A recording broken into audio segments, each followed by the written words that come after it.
All right, we are back. We're playing Castlevania, Simon's Destiny. This is in no way, shape, or form a Doom game. This is completely and totally a Castlevania game, guys. This menu is in no way the Doom menu at all. It's true. As you can see, it has its own set of options. This is totally not the Doom 2 engine. We finally escaped hell, only to find Castle Dracula. You know what, Jacob? I've played plenty of Castlevania. You have not, so I'm just gonna let you. I'd suggest Crescent Moon. Yeah, that seems good. Yeah. But yeah, we'll go standard gameplay. I'm a standard boy. Standard white boy reporting for duty. Standard white boy reporting for duty. Nice. Yes, Castlevania, Simon's Destiny. Is this a Doom 2 total conversion? Feels like it.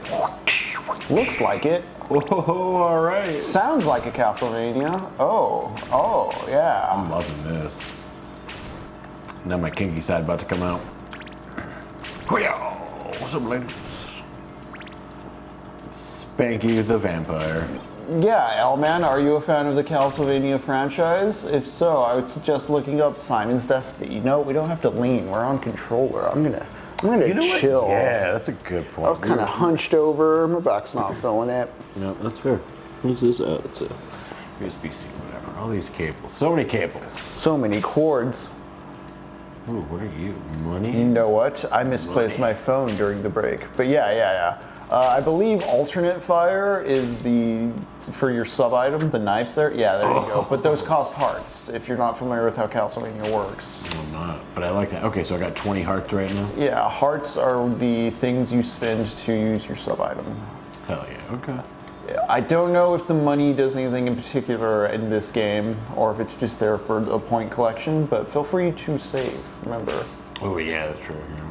Before I spank these boys up. Anything? Any other?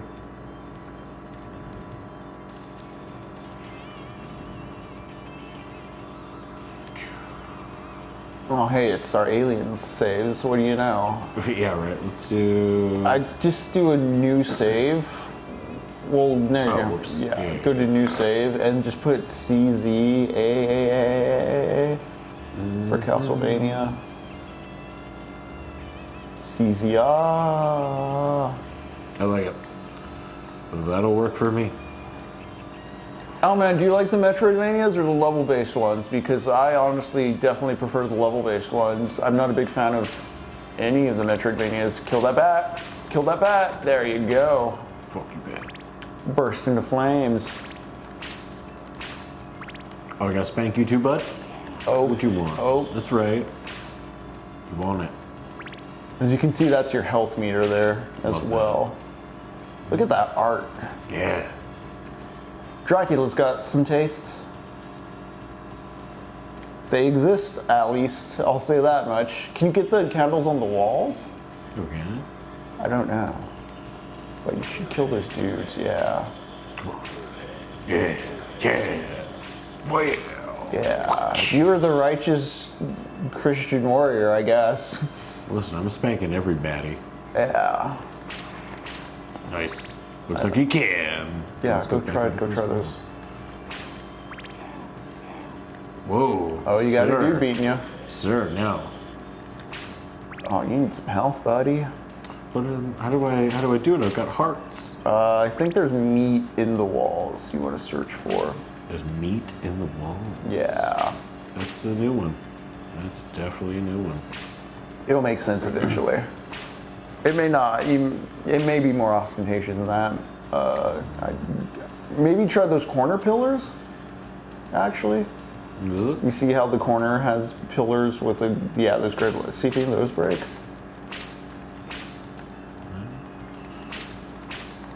You guys, no? Alright. Let's just go up here. Yeah, maybe just continue through the level. Oh. What are you? You're dead is what you are.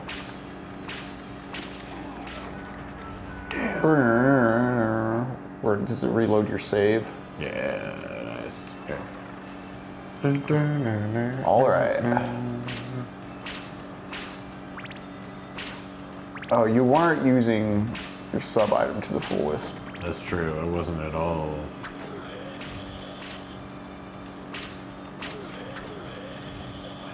Yeah, it has a nice spread. Quality spread, like butter.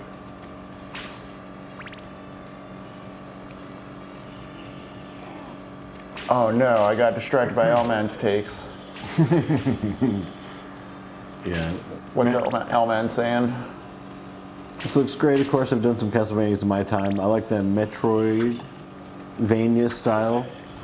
Portrait of Ruin is the first one I played all the way through. Ah, okay. Nice, yeah. Like, I've not played a lot of them. I've always seen other people playing around them, but I just never jumped in myself. I will play Rondo of Blood on the stream at some point. I mean, Halloween is coming up. Oh, that's true too. Gotta get all my Cradle of Filth core in. True.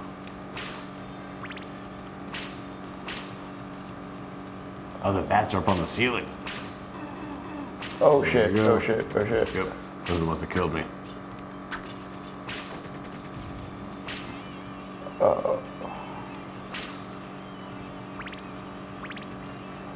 Damn, your Hamels mammal. What's the Hamels Mammal saying? Starting the kettle for tea, was reading a book introducing critical theory, working through structuralist criticism. Nice. Oh, hell yeah.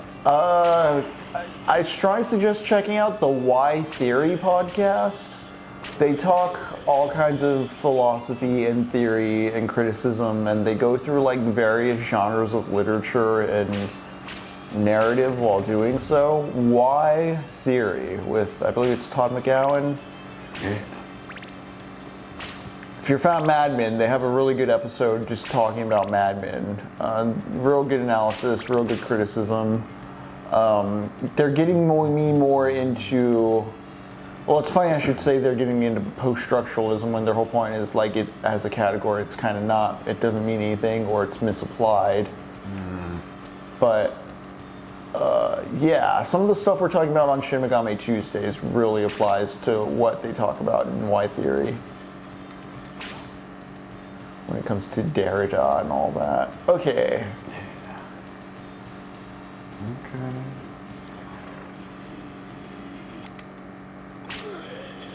Cool. Nice. Cool. Like the little the music audio cue with that as well was very fun. Yeah, straight out of the NES game.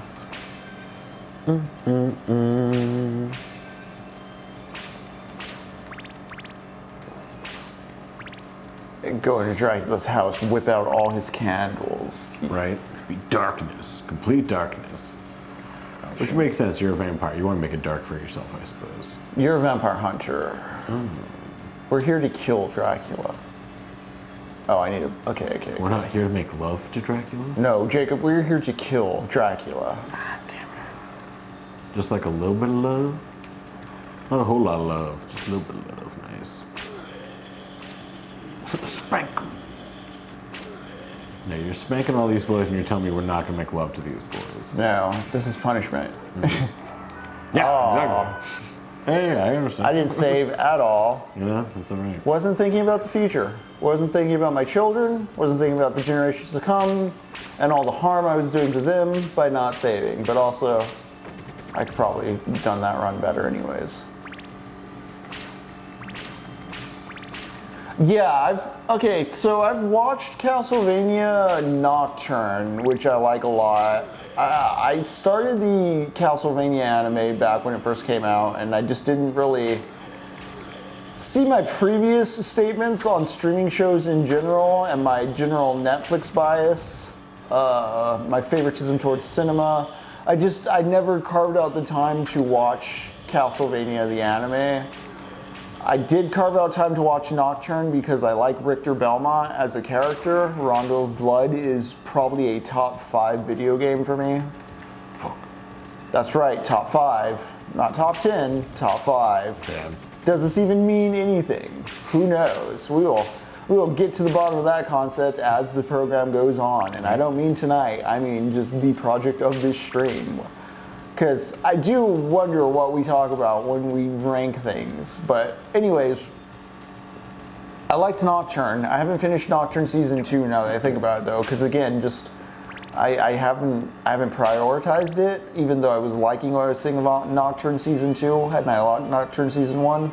Something Nocturne actually did is it made me appreciate Symphony of the Night more, because by the end of Symphony of the Night, if you're licking all the corners and collecting all the stuff, you are a very powerful half vampire. Alucard's just floating around. You have all your familiars beating the shit out of things for you.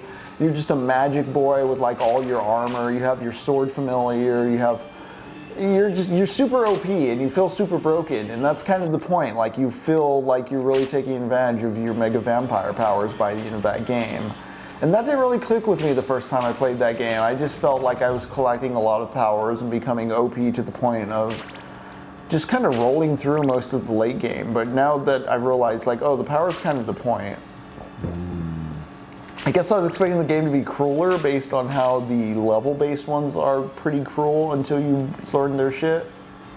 But in the same way, getting a level-based Castlevania down to a razor-sharp practice and becoming the coolest Conan the Barbarian you can in terms of just going in and slaying Dracula all brute force style. Symphony of the Night does get it something with Alucard becoming a super decked out magical boy and beating the shit out of his father with his vampire powers. Nice. And I think I'd start a new save because your health is dog shit. Oh, damn, yeah. Never mind. Bitch.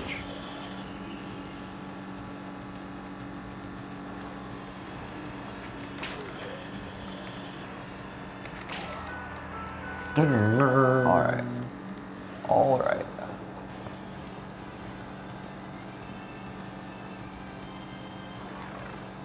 Loving the music. Oh, I did. D-Handles Memo, I have not watched the Castlevania show. Henry, have you watched the Castlevania show? Yeah, that's what I was talking about. I think I've caught pieces of it because I do remember like some parts from it. I'm trying to remember who. I know Samuel Dietz is here in Austin, the producer, animator, creator. Oh, it's pretty fun. Lead creative. I do gotta say, they get some great, like the product's impeccable as far as the production goes. Excellent shit there. Yeah. It's like a well, beautifully crafted machine. Any weaknesses I place on like the distributor, Netflix's production demands and what they want their animators to do and kind of what you have to do to work within that system. Yeah. Yeah, it's worse than the studio system. Because I do have criticisms of the some of the serial nature. Same issues I have with most Netflix series. But it excels in other ways. Like, also, I just really like Richter Belmont. Yeah. Nice. Cool. Poor little puppy. The bit in Mega Man X where he plays Zero cemented him in my mind as the coolest character. Yeah. That is a Oh yeah, cool like in character. X3. Yeah. Oh. Okay, so that's a blue door. I need to go do Yeah, the blue other door. key shit for.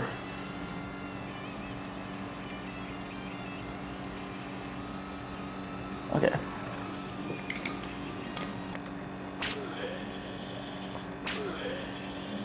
Nice.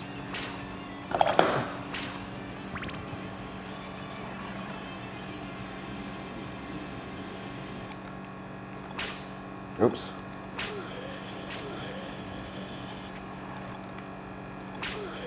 I'm just gonna abuse this while I can. There you go. I like it. There's a bat above him.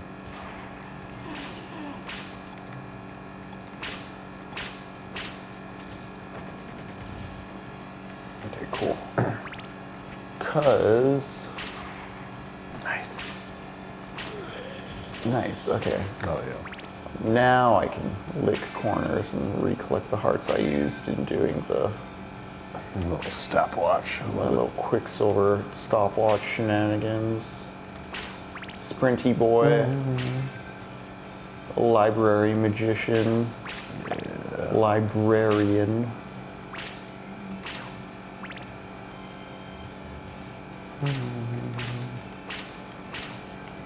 Oh, projector being an annoying boy right now. What's that? The projector's making some annoying noise. Oh, yeah. See if we get the gist. Boom. Oh, oh.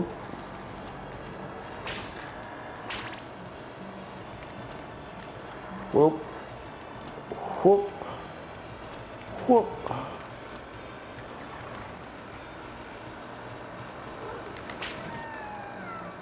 You gotta be kidding me. What's up? That's so funny. I remember how we were looking for like the little screwdriver set. It's Yeah. clearly propping up the projector. Oh. I was like, that's where that box went. Oh. I see blue key. Well, dang, D. Hamill's manual. Got your fingernails trimmed. You're gonna feed your cat soon. Henry and I did a double movie day today. We did. Or Yeah, Naked- if you were Naked here for the Weapons. first half, we watched Weapons and Naked Lunch. I mean, Naked Lunch, Naked Gun. We did watch Naked Lunch a few weeks back, but Sure. completely different thing. Yeah, very different thing. Or is it?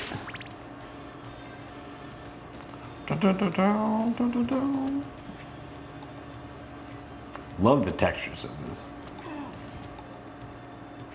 Yeah, the thing is, like, it's invoking the original Castlevania, but it's not, like, it doesn't look just directly like the NES levels. Yeah, it's not like a one-for-one trying to be remade, but it is. It's Yeah, has the but same it feel. captures it so well, despite not being the NES Castlevania one.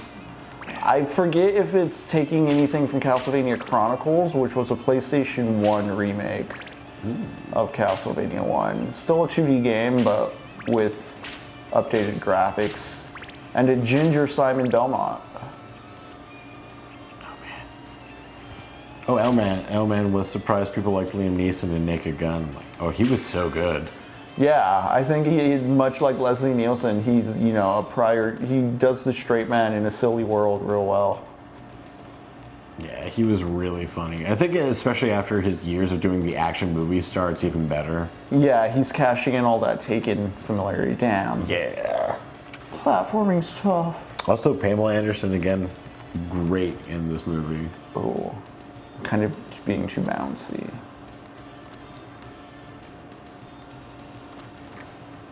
Cool. Yeah. His last life. Nice. Cool, got the blue With that blue key. key. Nice. Any meat? No meat? All right. We gotta find meat, Jacob. Yeah. Oh, I don't doubt it. Do you guys know where any meat is? Get them candles. Yeah. Big hearts, big hearts. Have you saved at any point recently? No, I have not. Meet it halfway. Get out of here, T. Hamill's mammal. With your puns. UCLA? Oh, every day. You say every day. Take a seat. No, thank you. I have plenty at home. If you like bad dad jokes, Naked Gun is your movie. Oh God, it was so good. So many good man. funny puns. So many good physical gags. You can't fight City Hall. Of course not. It's a building.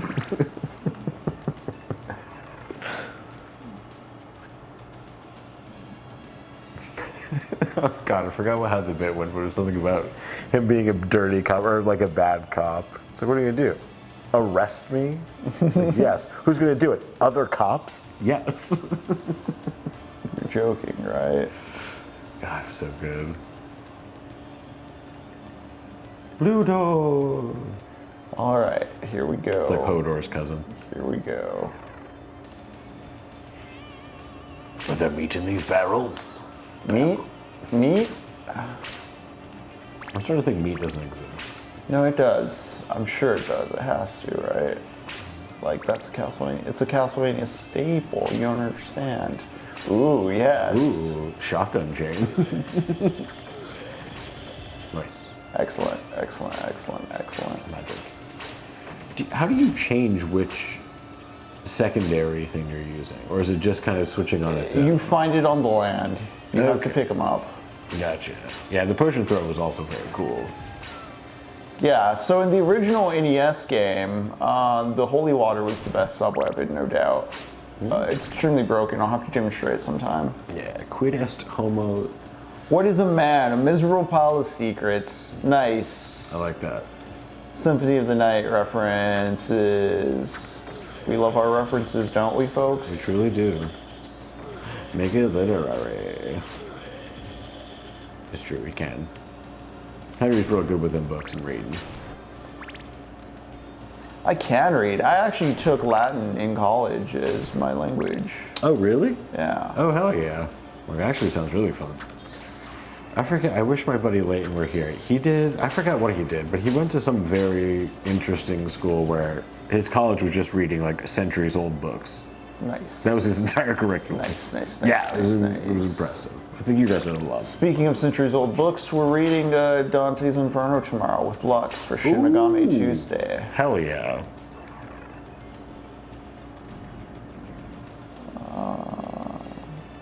Let it roll. Let it roll. Yes, oh man, Leighton did study Latin. Leighton studied Latin. And many other things too. He's a very, very good person. I think he's working on like AI and things now. Very cool. A learned boy working on AI? Oh no. Yeah, really good systems. I think for medical things, for good things, good use. No. It's true. Prentice being the dentist. Not the holy water. That damned holy water.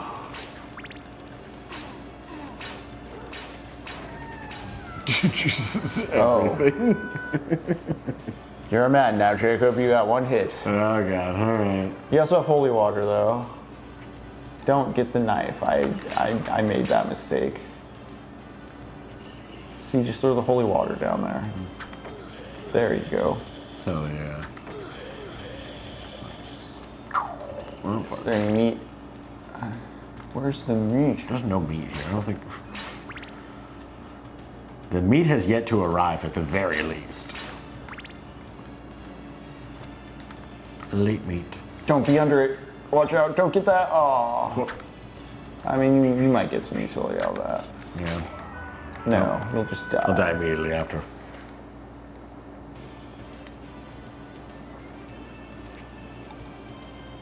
All that meat. Nice.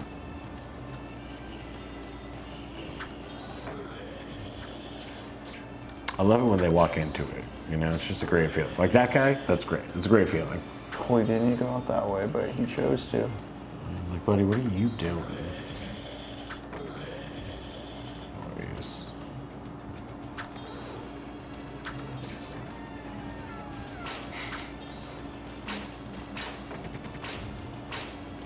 Airborne bat seem unaffected.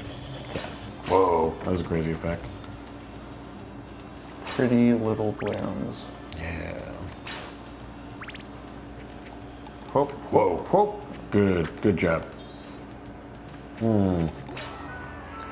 Damn. Oh, hell yeah, L-Man. Graber's dead. Huh? What is that? Debt by David Graeber. It's a book. David Graeber and well, oh. There you go. Nice.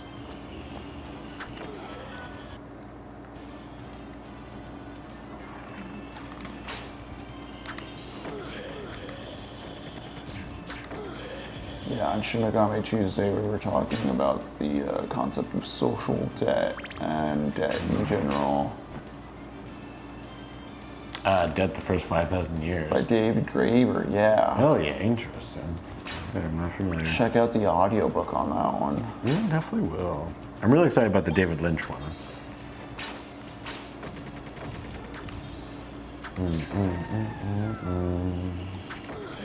Nice. These bum boys, who's boss? Nice.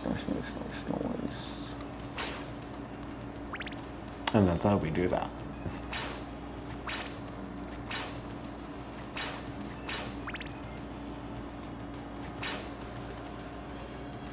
Break open these candles. All right. Oh. Give us our meat. Whew. Close one.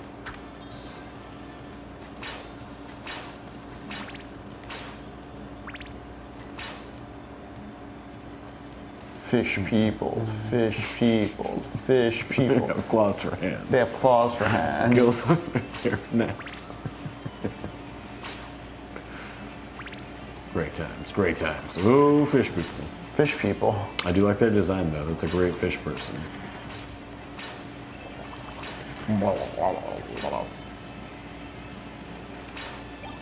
Damn it. Yep.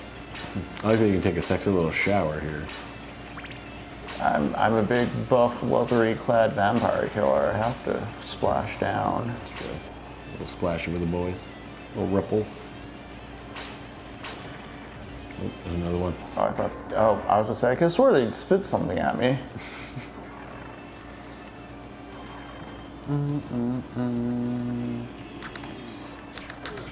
I'm familiar with Graeber through the dawn of everything. I have not touched Debt. I know Lux was speaking very highly of it last Shin Megami Tuesday.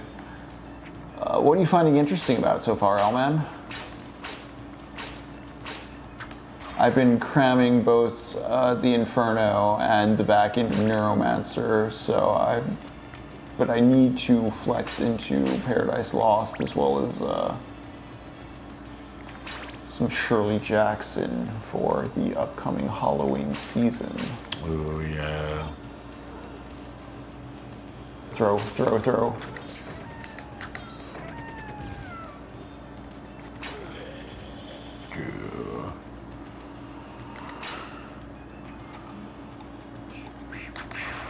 Oh, nice, yeah. Robert Reich. What's his newest book? I wasn't aware he had something new out. Vegan cookies tomorrow, nice. I thought you were going to say that was the name of the book. Like, interesting. Vegan cookies tomorrow is the name of the book? Slob eating spaghetti. Oh, wow, thanks, Mask for Mask. All right.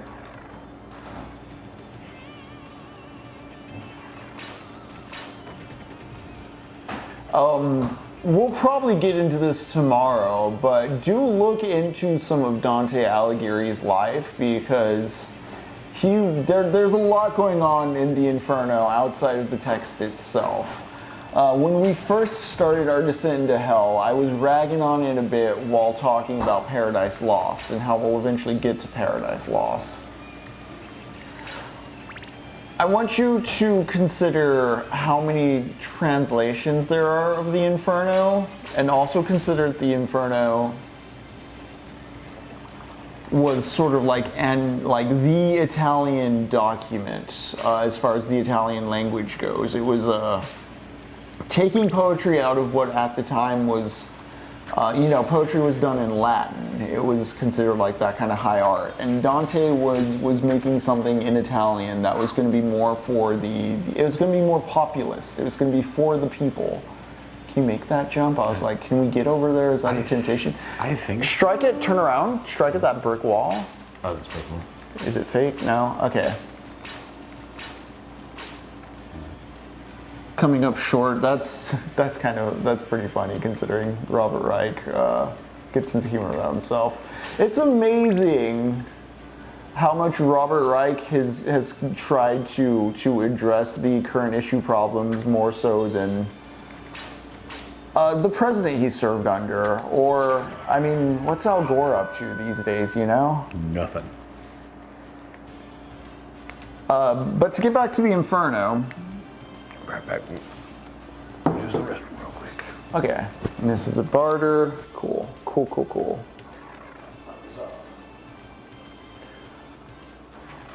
So Dante was writing it in Italian as sort of a political act. keep that in mind as you're reading the thing. Also, keep in mind that Dante, he was at one point for the church, and then because of the way politics plays out, the church burned his hometown, which he had been exiled from. So he had served in the military, fought in some wars. He'd been burned by both sides by the time. That's such a gross simplification to say both sides in that way, but like, he'd been burned by multiple sides of political conflicts. He had served also as like a councilman in his local town. He's originally from Florence. I don't believe that's the town he served as councilman in, because he was exiled and then the place was burned down, and then he'd been through a lot. And so when he's writing the Inferno, he's doing it as an act of guidance and revenge. This is something that's referenced in the play whenever he comes across like Homer or, Virgil or his teacher later in the book. Is like there's a reconciliation of all that suffering and all the sinning that Dante's been witness to, both in, the poem, but also in life itself, kind of. This is the lemonade. He's squeezing out the lemons at the end of a long life of being dealt lemons.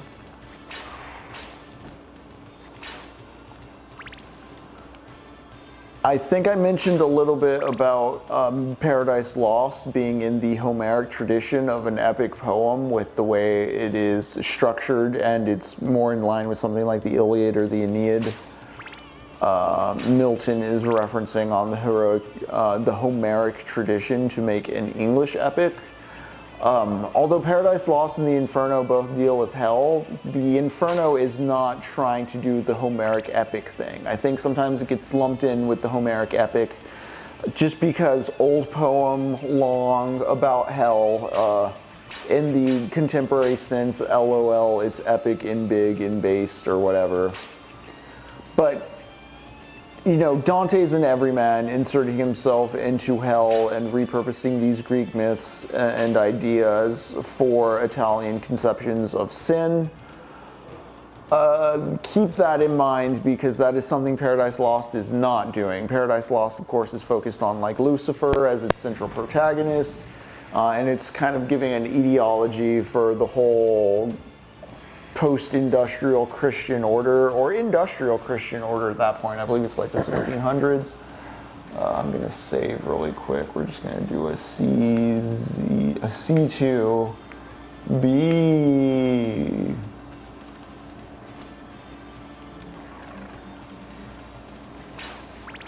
But that is stuff to keep in mind when reading the Inferno, because the act of writing it itself is radical in terms of it being like, well, this is a language and a poem for the people. You're not going to need to know Latin.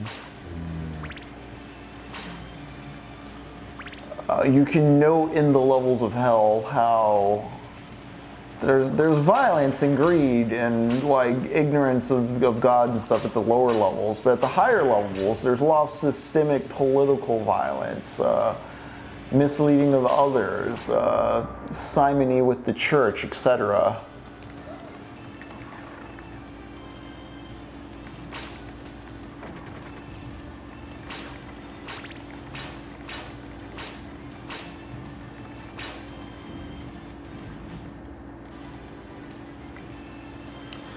Oh yeah, this sounds great, and this sounds very tied in conceptually to what we're going for when we're talking about the Inferno. Oh man, I'm very excited for Lux to show up tomorrow with their copy. What you doing? Trying to idea where we're at. I want to see these maps. Seems like there has to be secrets around these parts. I swear there's gotta be meat. I don't see no meat. You just expect us to be big boys. Yeah, you're gonna not hurt yourself. Don't get hit. Just don't get hit. Just don't get hit. Fuck off.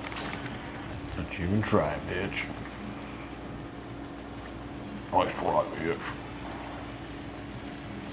But yeah, I think for that, the reasons I've stated, those are just some distinctions to make. I'm always lumping Paradise Lost and Inferno together, because There's a lot to be said about the way we hold old things in high relevance or high distance.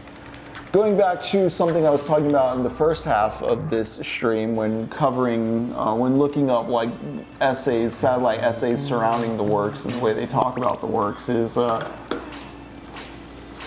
there's a reverence that means keep the thing distant. This is something you'll find with reactionaries all the time, guys with Roman statue, avies, etc.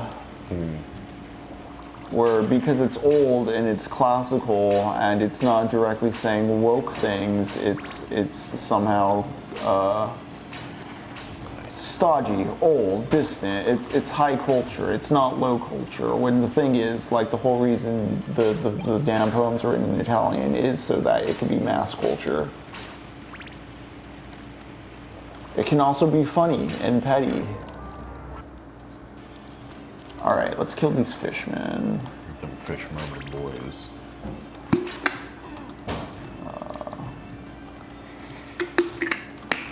I just hate this bat. Kill that bat. Yeah.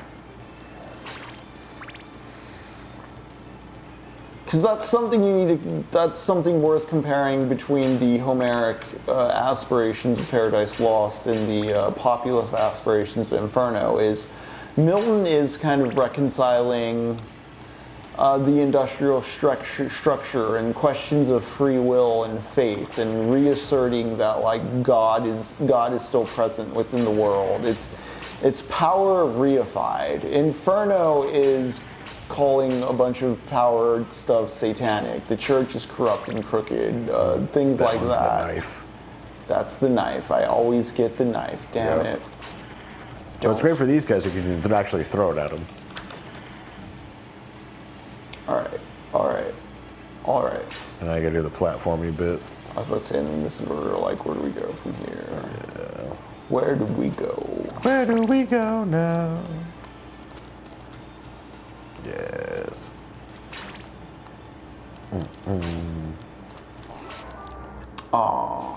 Damn you, merman. Big boy for Lucifer. That's something too. Lucifer's a much more interesting character than when Paradise Lost gets flattened. It gets flattened as well. I'm talking about this distance Inferno's held at in a high culture way. I think Paradise Lost, as an artifact of an older generation's reification of its ruling class, has some interesting shit to consider as well. It's not just, oh, Lucifer is cool and like me, or oh, Lucifer's bad, don't be like him. Lucifer is kind of a habit. This gets back to the Homeric thing as well. See, with the Inferno, there is Greek creatures and myth and such, and that's all within hell. But the main character is Dante, and he is human, and he's being given reason to continue on and to report. He's being told to use his poetry to warn others and inspire others and keep them from falling to these bad ways. Whereas Literally falling.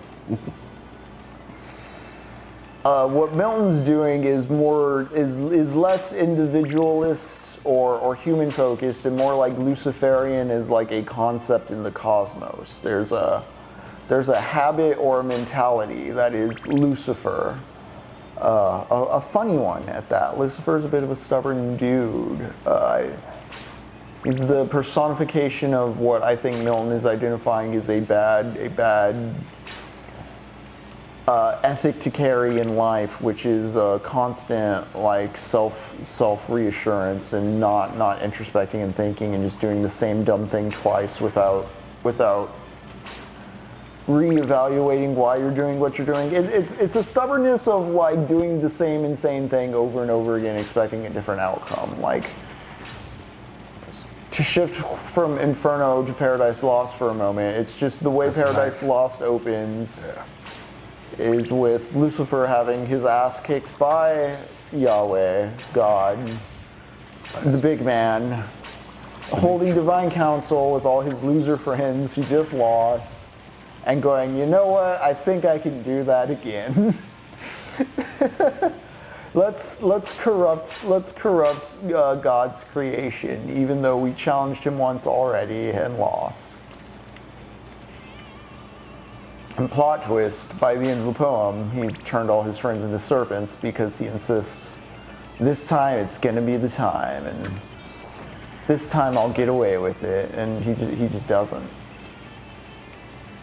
It's a bad habit. It's a gambler's high kind of mentality. Is the satanic. Nice.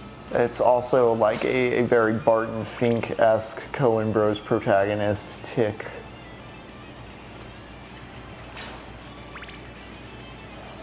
Cool. Now we're platforming. Oh. And now we're drowning. Now our body is drowning.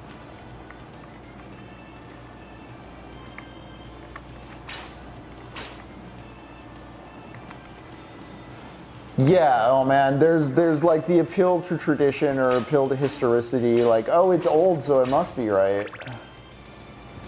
Yeah, they've already lived their life. They have an experience. They understand. I think it drains the fun out of the things. When Lux comes over and we go through the Inferno, there's some funny stuff in there about like the power of poetry to drive people off the righteous path, and like there's a lusty couple Dante encounters based on a real life like political scandal at the time of like an affair that was going on, and it's funny, they're lusty, it's riffing on celebrities of the moment, but it is also Dante getting across like the power of poetry to spark and inspire ideas, and how dangerous that can be when what if somebody's just too good at writing like horny romance poems and it drives all the people in the kingdom to cheat on each other, and you have to be responsible with your emotional wizardry powers. I would save right now, honestly. I know our health is shitty, but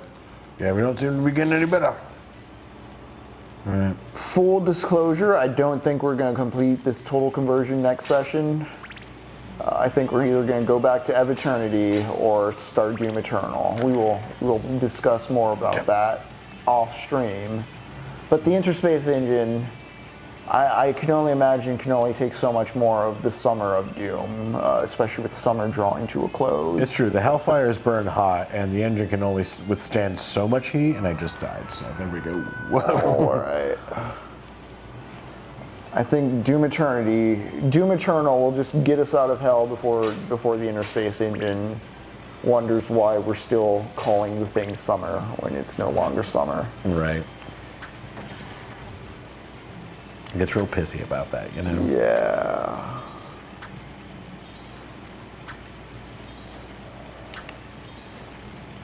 Just some insurance. Yep. Yeah.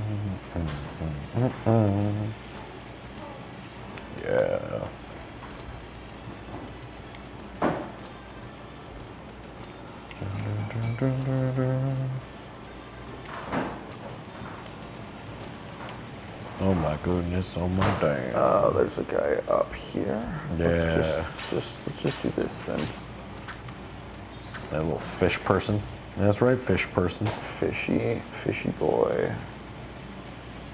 Love Looks the like level this design. fish is out of water. Look.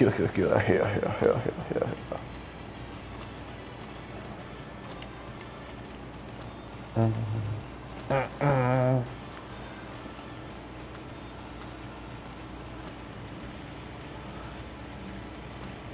But if you ignore the power of poetry stuff and just think of what Dante's Inferno is doing is like too meta, it's kind of the annoyance I have when people point out that like or complain about a show nowadays or a sitcom nowadays being too meta just because they like reference the internet. It's all around us and you're not going to escape it. Like that's just how people are nowadays. Yeah, we're all online. Even though It's not meta. Like we've all been hyper trained on sitcoms for 40 years. Like we know what tropes are. Yeah. Openly acknowledging them is just like acknowledging that like we've kind of we've kind of taken that step forward in our collective knowledge. We know the things enough to like make that a commonplace idea.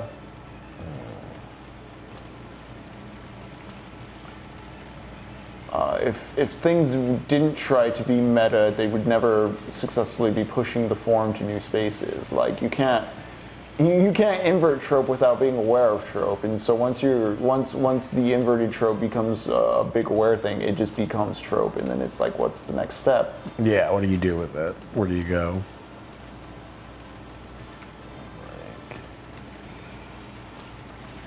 Unless you really just need your fat guy hot wife sitcoms to go in perpetuity because you're very insecure about the status of your hot wife as a fat guy. Yeah.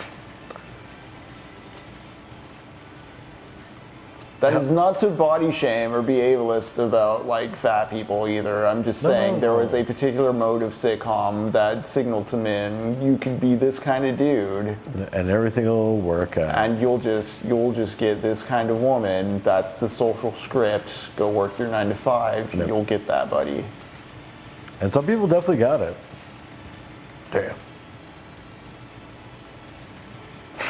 Mask for mask. Listen, I'm a fat guy from Rhode Island. You don't need to tell me twice. Do you work in refuse? Love it. Also, L-Man-X. Seems like people forget to open that tool bag, though. Right. This is why earlier we were kind of talking about like the value of like watching like queer cinema, even if you are definitively like in your feelings a straight person. Mm-hmm. Just different experiences. Just understanding that like even if you are in one way, you have a certain preference. That preference is not universal, and that preference is not necessarily essential and like core. It is conditioned into you through Through a lot of different things. a lot of different things. I think this is like Master Mouse does not condone or endorse Family Guy. That's great. Also, what's up, Daniel's Family? You back? Did you ever play Guitar Hero 2 or 3? Played both of them. They're great. yeah. You play those? I feel like that was the last time I had a. I definitely played the first 3. I don't remember. I remember playing the Metallica one as well. I don't know if I played much after that. Same with like I played the first 2 Rock bands. Oh man, I loved Rock Bands. And then it just seemed like it got to that point with like, you know, the hypersaturation of the market with the music games. Because I remember there's like Guitar Hero, like Aerosmith. Oh yeah, and all the different bands and levels. And So much DLC, yeah. that was a great time though, playing with friends. Yeah. It was a great way to hang out with people Some in the early fake plastic 2000s. drums, hell yeah. Oof, yeah, singing into a mic, it was a great time. Yeah, like carry meat. I told you the meat was real. Also, so the thing was just colored. Good to know. What is it? Oh, they're differently colored. Also, we have 100 hertz. I think that's the max. It appears so. Is that right? Let's see, is there Master Mask. I think people are scared to watch queer cinema. I feel like maybe a holdover from "Oh, I'm not gay" haha times, which maybe we're Right. back in. Oh, we are absolutely. We're back definitely in those back in times, those times. which is sad to say.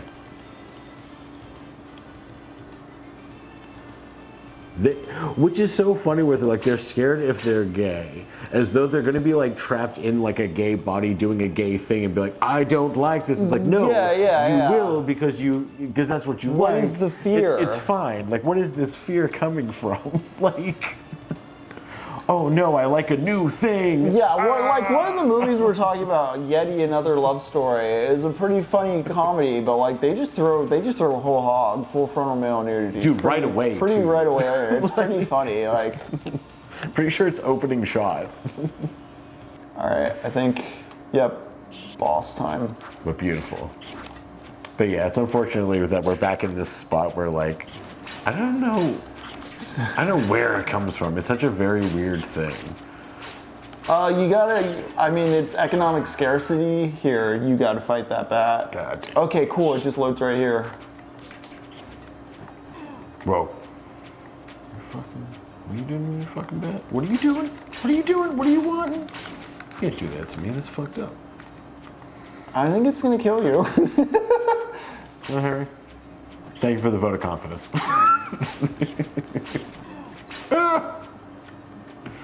Get away from me! We can't go out any doors, you bastard.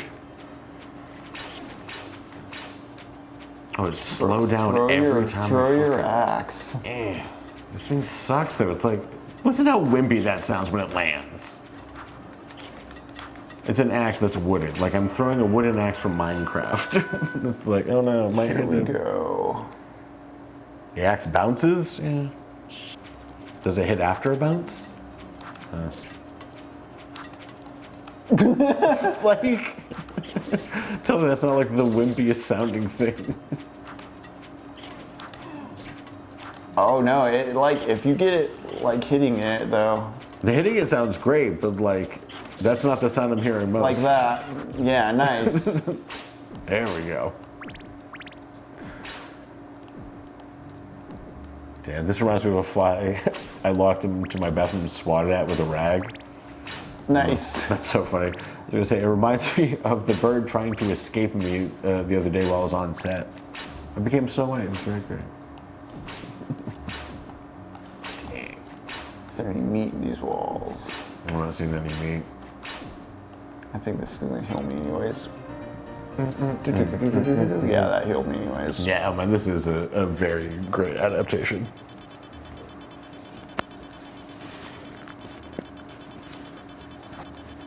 I would hurt a fly. Dang. Cruel. Cruel and shocking. But like something Yeti Another Love Story and The People's Joker do is they just look like crap. But I say that, but it's like a very intentional broken down aesthetic. It's really there to challenge just what you think a movie is supposed to look like, or what a hetero, like, serious narrative does that, like, a movie doesn't have to be constructed to look a certain way, to look pretty in a certain way. Yeah, it can be aesthetically messy. Yeah, production value is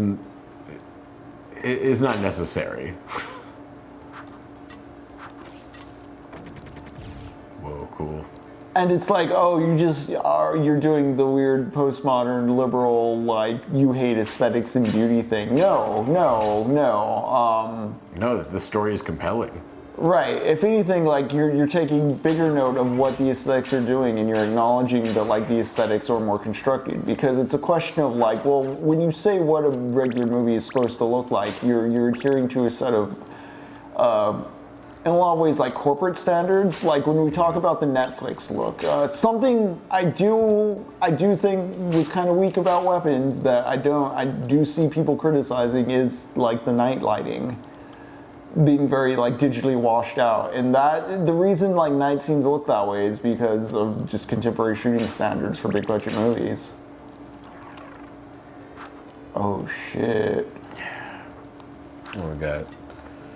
Mask for Mask. I think similarly, white audiences need to be better at seeing media that is led by people who aren't white, and not just the major writing. Right, not just like the Jordan Peele house of production stuff. Yeah. I mean, I say that liking Jordan Peele, but like a lot of the stuff he produced, like there's Monkey Paw produced stuff where it's exactly what I was hoping was dreading Weapons was going to be, where it is just like a very blunt social metaphor in like a very kind of just not invigorating way. Neat. We cited some of those when doing Wisecrack 2. That Eat the Rich essay from Wisecrack 2. Okay. I was trying to think too. Oh, what was that really good black vampire movie? Ganja and Hess? Yeah, That's a really Hess good is one. real good. Really appreciate that. That's on Shudder, right? I believe so. I'm not sure. I believe it still is. That's a good one if you haven't seen it. Not saying anything new here, but it feels bad recommending media to friends, having them say things like, oh, that's a blank comedy I don't really watch. Or like a group thing. Yeah. Oh, what? we were recommending Mediator Friends and having them say things like, "Oh, that's for like a certain group comic." I don't really. Yeah. Because like the core of it is like, well, like I don't just want my own personal identity reaffirmed through things. Like I want other perspectives on life. Yeah. Well, it's like you treat movies like books, and that like you want to read a bunch of different books and get a lot of different perspectives, as opposed to be like, I want to read the Harry Potter series. To get back to like control and manipulation too, like it speaks to a mode of engagement with art where like I think we have a generation of people who are very much just into an escapist mode of like, I have to identify with the protagonist is like a ethically correct moral person like I could be in this scenario because like I'm the protagonist here. Yeah. I wouldn't have done that, but that's always been a thing people have always been a part of. Yeah, I feel Especially like video games have kind of infected like some serial programming in that way, though. I think people have like more of a gamer mindset when watching anime or like something like Wednesday or Sabrina, the Netflix series is.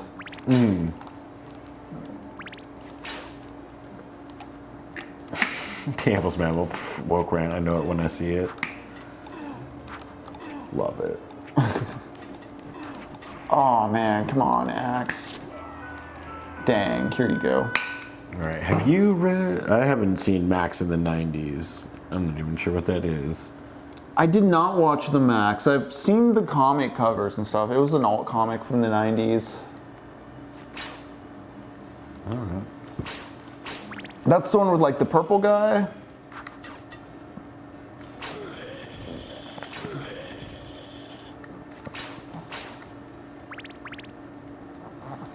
Grimace is the purple guy. The Grimace Shake. Man, I miss the Grimace Shake memes going around. That was a great time. The time to be alive. Everything else was horrid. God damn it. Ouch.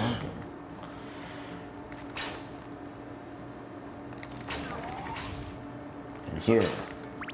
I don't know if you were here earlier, Mask for Mask, but this is kind of like what I was getting at with something I really liked about Neuromancer, is when Case and Molly do their little heists.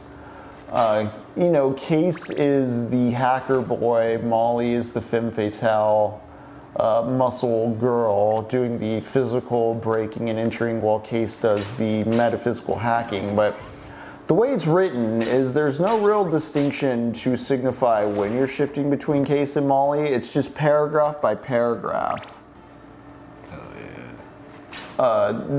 Gibson trusts you to get what's going on, even if you get lost a little the first time. But just the way the prose shifts just tells you if you're Case or Molly. But again, it's melding and mixing boundaries and getting you to consider ideas beyond just like flesh as defining what composes your identity. This is also something the Ghost in the Shell movies would get at eventually.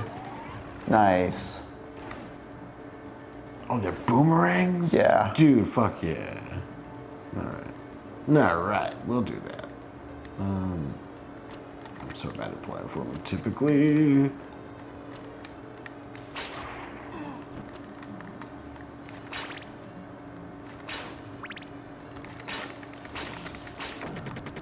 Nice. There's meat in there, I think. Yeah. Give me that meat.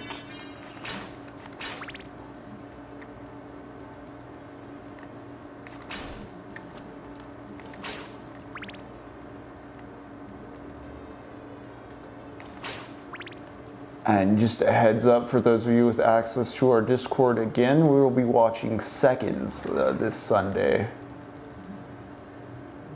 The 1960s sci-fi movie about a man who hates his life so much, he throws it away and puts on a new face. But his old identity keeps bubbling up under the new one, and it... That's impossible. I've changed everything. Right. I love that. It's very much about a dude who feels trapped by the nuclear family expectations of the mid-century, and just how he tries to escape that through a science fiction device with ambiguous results. Hey, is that a secret?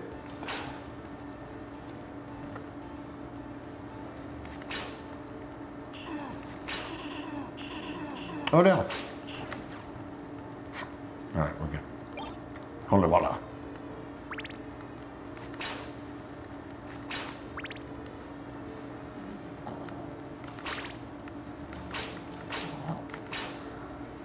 Yeah, Barney.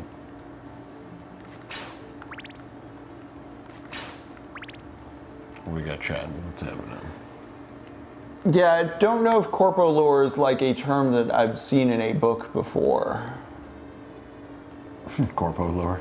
Corporate lore. I like that. Corporations keeping their own Wikipedias now, but no, yeah, that is true. Just very much their own mythologies. As a person who works in marketing, definitely part of the world. I was thinking about how much that is actually pretty impressive in terms of like Marvel and DC Comics both having their own, stolen from artist lore, but the mythology of it. I cringe when, superheroes or modern mythology is used as a defense of contemporary superhero cinema. Mostly because that's intended as like a conversation terminating point. Like you don't want to talk beyond that, but there's something interesting. I mean, Jack Kirby was writing all kinds of like metaphysical stuff into his works.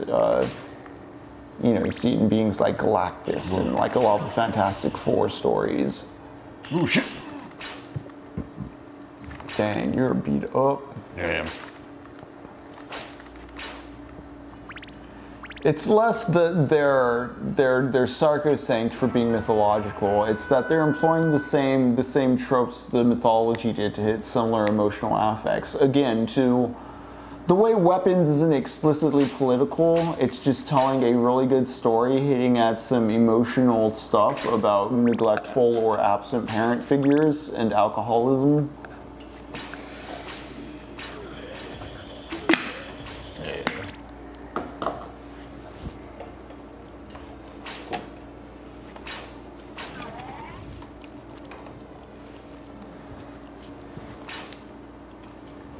Boom, boom, boom, boom.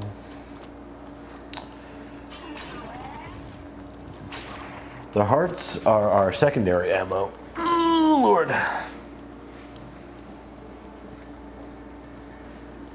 The movie Weapons, D. Hamill's Mammal, the Zach Kreger horror movie that just hit theaters this week.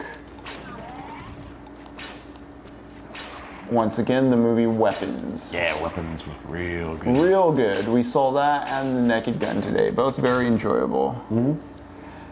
Yeah, D. Hamill's Mammal, we saw it today. Let us know your thoughts.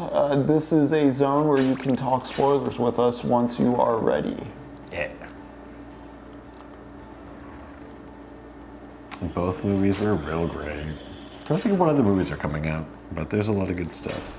Yeah, I saw Eddington. Ah, that's what that lets up.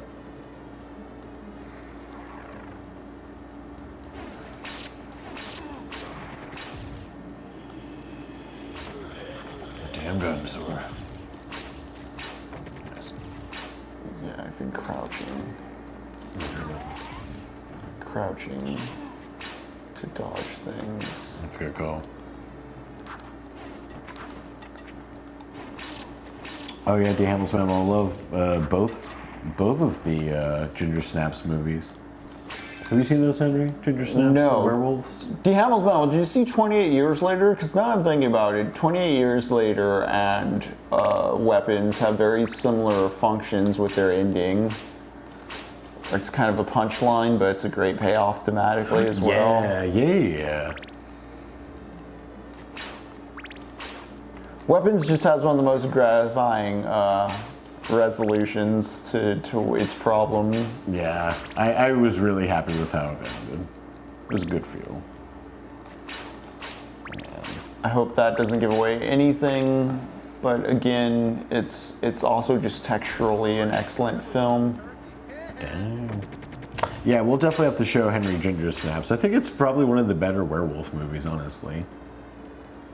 Yeah, I've heard good about it before, and also I don't know much about. Yeah. I'm trying to think of like good werewolf movies. I mean, I know there's American Werewolf in London. Classic. I'm kind of surprised there hasn't been like a real definitive thing. I know people like Dog Soldiers. Dog Soldiers is fun, but it's I don't care kind of for low Dog budget, Soldiers, low rent. I appreciate it for what it is, but I'm not a big fan of it. I don't. Yeah. People hype it up way too much. It's got some fun schlocky like action stuff going on, but I don't really think it's a good like story. The Descent, his second movie, is much better. Oh, The Descent is real good. Yeah. Yeah. It was improving. He could make a movie with not just dudes in it. It was great. Definitely check out the sequel to Ginger Snaps, though. I forget if one of them is a prequel or something, but they're really good, and I think they're on Shudder. Damn.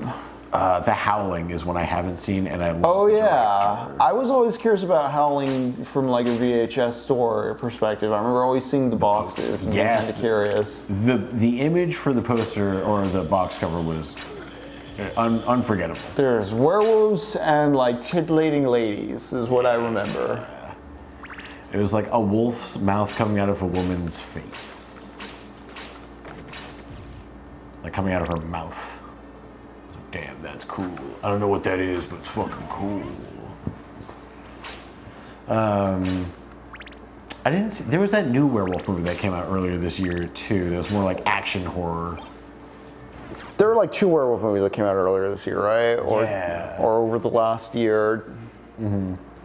Yeah, the Descent cover poster, super memorable. It's the recreation of that Salvador Dali painting or photo. I don't remember. I know I've seen the movie. I like The Descent. I just don't remember the promo stuff. It's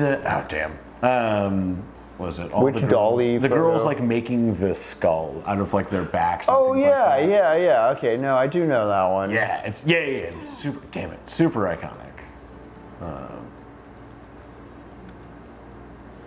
But what a fucking cool movie, and I like both. Damn it, endings for The Descent. I think they both work really well.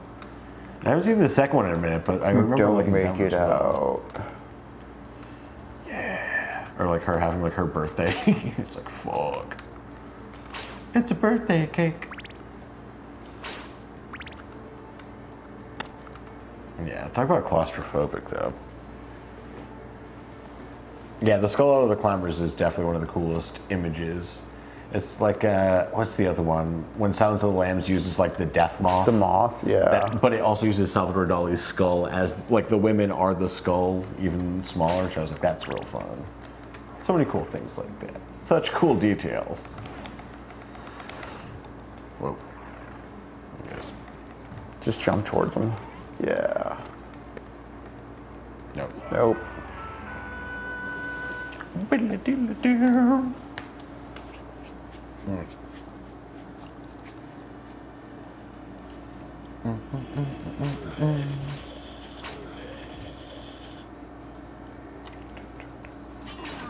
Oh, this Castlevania, man. Ryan Coogler's vampire movie, real fun time. Sinners are real good as well, yeah. Sinners, 28 years later, it's been a solid year. It really has. Everyone's having a fun time with their movies, and that's what I want. Ari Aster's turning into the new Scorsese.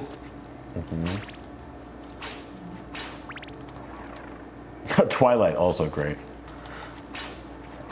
Oh yeah, there are werewolves in Twilight, correct. We can't forget Jacob. As you can see, I'm always Team Jacob.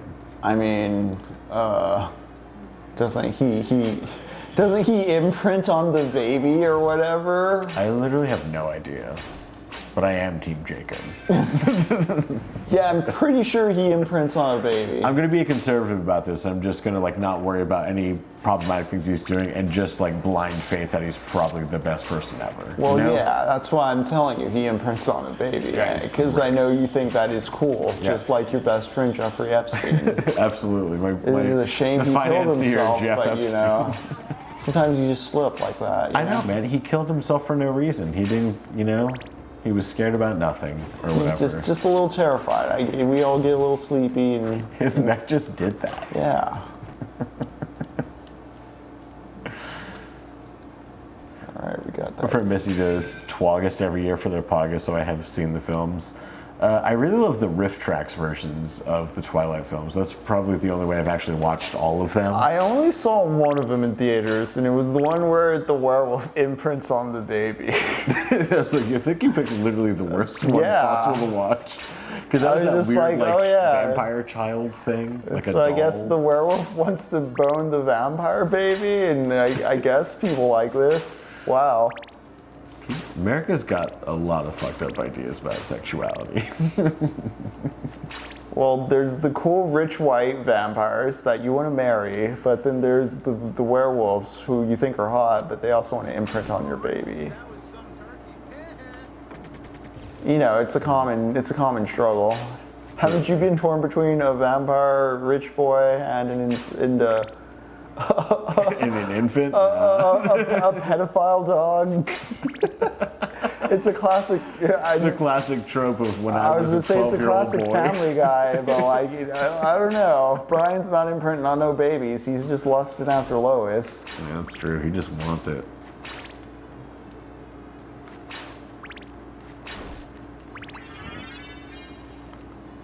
ContraPoints made a great video on Twilight. Was it just called Twilight, or was it wrapped up in something conceptual? I feel like the last ContraPoints I watched was Envy. It's been a moment. Yeah. Also, given like ContraPoints' like whole just not being very able to articulate much on Zionism. That's honestly been very surprising because I feel like it's a very... I feel at this point though, like there was a point where she was like, "Oh, my good friend Hillary Clinton." Really? In an earnest way? That's so very... I don't even mean that, like, I don't know. I feel like by this point, if you don't know that ContraPoints was in some ways like a neoliberal or more liberal than leftist, it's on you. I mean, I don't know, man. There's so much fucking media out there in the world that, like, the shades of, like, what is where is a lot harder than it... Well, like, by 2025, like, people who care on the internet standards... Oh, yeah, a lot clearer on where they're standing for very like, obvious the Hillary Clinton stunt was, like, in 2020. Like, it's been, like, ContraPoints has been kind of just a centrist moderate-y fence sitter in that way for a moment. So to be surprised in 2025, I'm like, it's been a few years by now, guys. Like, oh yeah. Are we just doing the bully thing to get points or what? What's? Yeah, dude, it's life. American life is high school. All of American life is just repeating high school and being like, if I can be cool now, and then I won't have been a loser in my past. That's not how life works. I'm gonna join ICE with my son. Yeah, dude, I'm gonna get paid $100,000 a year plus a $50,000 sign-on They're bonus. firing. They're laying us off all over the place. Which there's just gonna be cops. Cops is gonna be the only job you can do, or prisoner. Yeah, like those cops or prison labor. Those are your choices. Or you become a hill people and you live in the woods. That sounds tight, actually. I would actually. Do I not? Do I just throw my phone away? Like, yeah. The best. Okay, my favorite part about the billionaire class and like global warming, capitalism, is that the answer is to stop doing things for billionaires. What is this? Mask for Mask. Oh, yeah. Look up Super Guy on YouTube. It's the dumbest thing. I don't even want to say it. Just look up Super Guy. As soon as you see Peter Griffin, click that thumbnail. It's great. It's great. It's very dumb in a very like Internet 1.0 way. I found it very charming. I felt like I was back in 2002 land for a moment. Right on E-Bomb's world. Yeah, right on E-Bomb's world.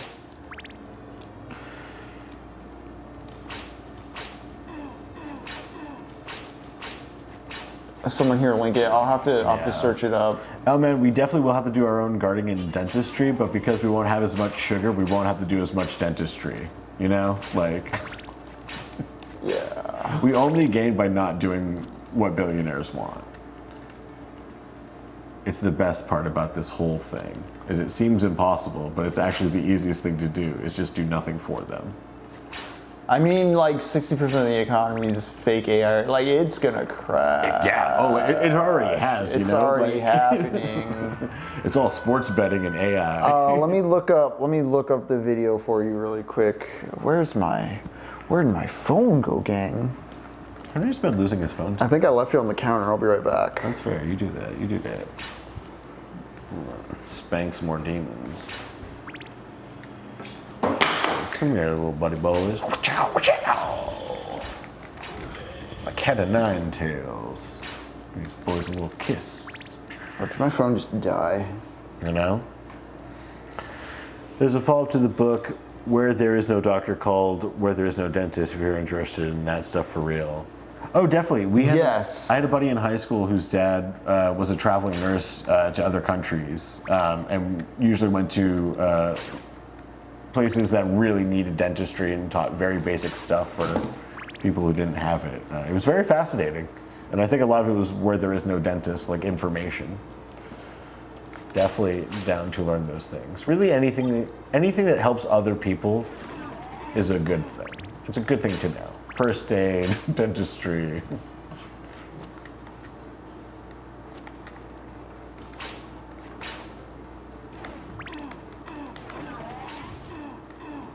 Hey, who's doing that? You fucking bad.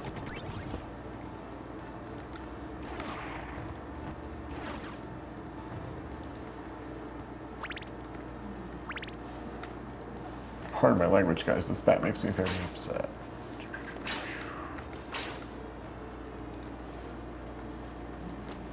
There, I just linked the thing. Hey. Enjoy the sillies, guys. Or folks. Folks. Ladies and gentlemen, friends of all flavors. Friends and enemies. Wherever you are. Wherever you are on the spectrum of hating us. Thems. You fuck. Yeah, actually doing your job, D. Hamels Mammal. Oh yeah, I have to do that tomorrow too. It happens. I got deadlines I got to do tomorrow. That's not gonna be fun. Honestly, I've been lucky enough to be freer of work than usual this week, but I do have actual techno-poverty stuff to do for the YouTube, so. Oh, gotcha. Yeah. Yeah, there's some. The Summer of Doom's finally hitting YouTube. The flow of time is convoluted, and so it's going to be summertime on YouTube while it is spooky fall time in real time. But maybe it will be Doom Eternal, and that'll free us from hell, and then we can find something for the Halloween season. Okay. There's a few horror games I've been looking at, and you know, the Kreger movie got me in the mood. I'm a horror all year round person, so we do it. I know we've been playing Doom, and there's hell and demons and spooky, but I want to get out of Doom. I want to get out of hell. So it seems our big grand cardinal sin has been neglecting Doom Eternal. So. That's true. Like the parents in Weapons, we have been neglectful to our child. Yep.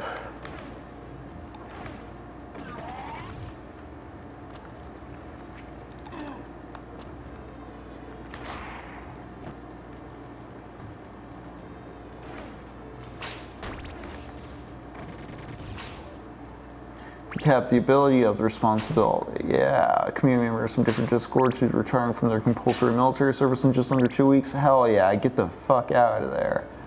Yeah, dude. Ooh, field dentistry. That's pretty cool. Do you have the capacity to?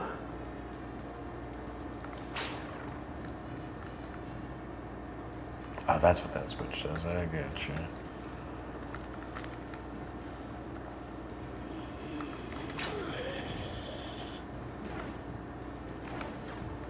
Actually, man, what you're asking and what I'm wondering about capacity and availability, like, I mean, yeah, do you have the time? Do you have the ability? Like,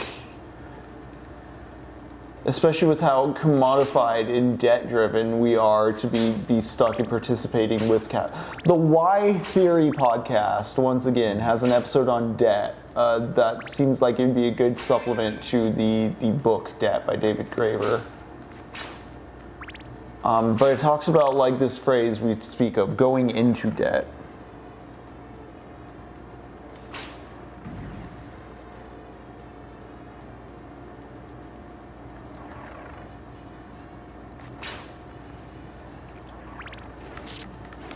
I mean, I guess to shortcut what I'm getting to, just think of like, what would you do if you didn't have debt, or if money wasn't such a constant pressure problem? Yeah. Like, of course, everybody's like, oh, I'd breathe and chill for a few weeks, but after that, you know, when you're not constantly like feeling like the pressure on your back, and you want to feed those impulses in you that want to do good or do better or participate in a larger project than yourself. Yeah. What constructive forces like would you be able to participate in, if not for like, oh, but I got to pay rent next week? Right. Donating time is a great way to do anything. If you can find the time, obviously. Right, because that's something that's getting down to now when people are just having to work multiple jobs and stuff, and even donating time is hard. Oh, yeah. Just because we're all being pressed so hard by something as abstract or fake as inflation. Yep, or as Get that yellow rent. key, get that yellow key.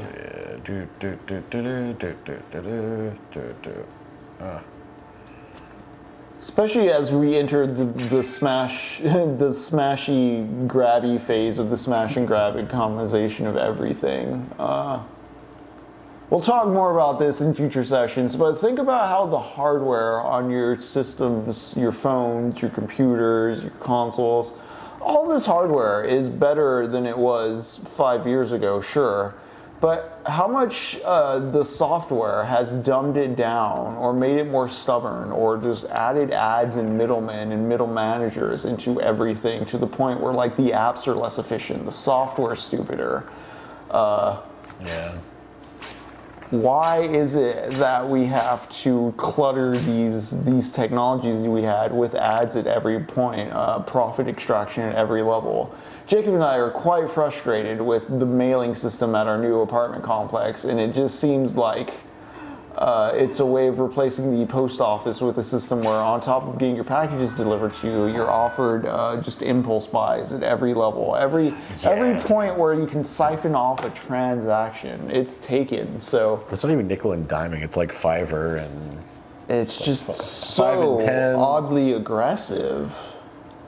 But and everyone's also upset why they don't have money. Like, no one's getting paid. Right. But everyone wants more money from us, and but we need to grow. It's like, but you need to pay. just print it's a fake circulatory money system. to feed in. Yeah. It's a circulatory system. Right now, it's getting a heart attack. There used to be this right-wing like statistics, citation, mimetic thing. It's like, did you know if you gave all the billions, like if you took $1 billion from the richest people in the world and gave it to everybody at the bottom, it would recirculate up to those people within like X amount of days. Prove It's like, it. Well, yeah, sure, okay, but like the point is the money flushed from the system. Like the point is people were spending that money. It kept the system liquid. Like Yeah. if you don't take that billion from the top and put it at the bottom and let it circulate back up, it doesn't circulate at all, and then nothing happens. This isn't even like in a radical like anti-capitalist sense. That's just how capitalism works as it advertises itself. Like you put the liquid capital into, you invest capital in the system, and then it flushes it back out at you. Like, Yeah. I mean, you could get more radical and go like, well, we can go post-scarcity, post-quantity, post-commodity, whatever. But like even within the system itself, you're supposed to reinvest, and that just doesn't happen. But ladies and gentlemen, this has been Techno Poverty, Theys and Thembies, friends from all angles of the binary. It has been a great time chilling with you. We talked about it earlier, just seeing queer cinema, getting into queer theory. There's a book called No Future. Shit, if my phone didn't die, I could find the author. You know what, I can look it up really quick here. It is both about queer theory and sci-fi. Love both.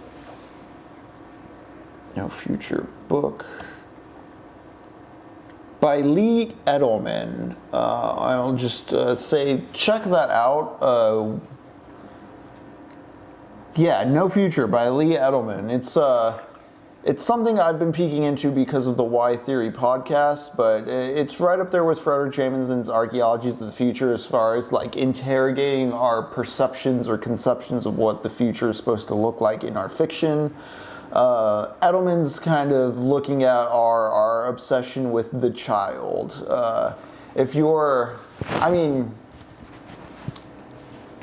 The phrase "abolish the family" it may scare some folks. I get what it's saying in the ways we perceive like family as like the default like way of managing people's lives, even though there's this is something cited when you know somebody who's murdered or abused sexually or something like that. It's usually from within the family. Yep. The misperception that like the family is a stable structure from which everything can be governed sensibly, the nuclear family, all that. This obsession with everybody have 2.5 kids and we carry on society that way. The way this shapes our perception of how we even can imagine the future. Like even in our fictions, when we have positive imaginings of the future, it's like, oh, it's for the kids. It's not for us. It's for the next generation. Mm-hmm. I think there's some interesting hiccups that come when we start thinking like, oh, it's for the next generation. We can offset this for the next generation. Even the best intended ideas, like if you start going like, well, let's kick the can down, like, oh, we'll just educate the next generation, will get better. Like, I feel one thing I was right at the tail end of, Jacob, and that we were kind of at the tail end of is like the whole.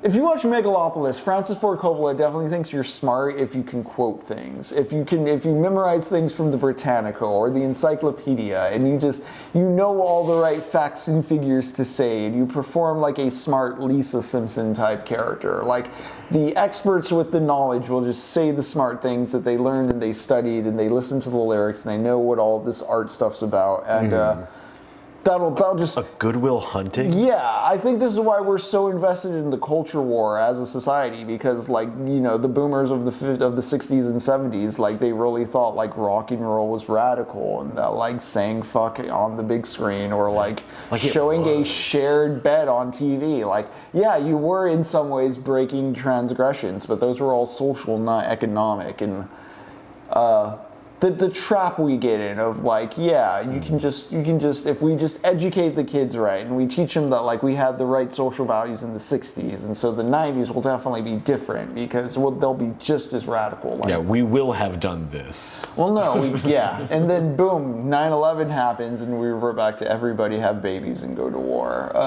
Yeah, it turns out that's real profitable for America. Turns out you can't just like well wish and kick the can down the road. Be like, well, we'll just raise the kids to be smart. It's like, well, what if the kids are poor or not in positions of power? Then you just end up in kind of a situation you're in now, where you have a bunch of overeducated, underworking labor pointing out the clear flaws in the system.